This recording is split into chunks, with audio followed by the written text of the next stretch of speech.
Hi, this is Dirk from B&B Auto Sales. We're going to start up our 79 Ramcharger. Runs good. See the oil pressure come up, fuel gauge came up.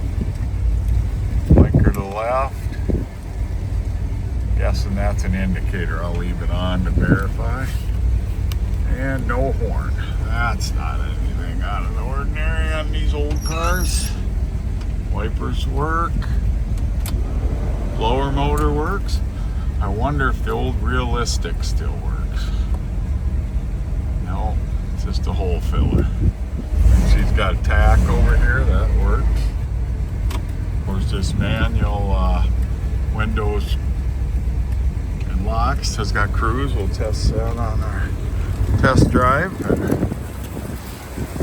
Runs really good. It's had a bunch of work done to it. See some of it, new aluminum radiator,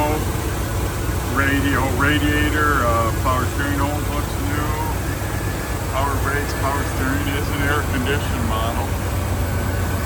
Looks like a new resistor back there. Fuel lines. Carburetor probably looks new.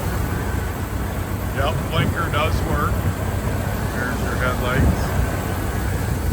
Said good running original type Ramcharger. So if you want one to restore to your way, or if you just want to drive one the way it is, this one's a good solid one that'll work perfect. 605-695-7391.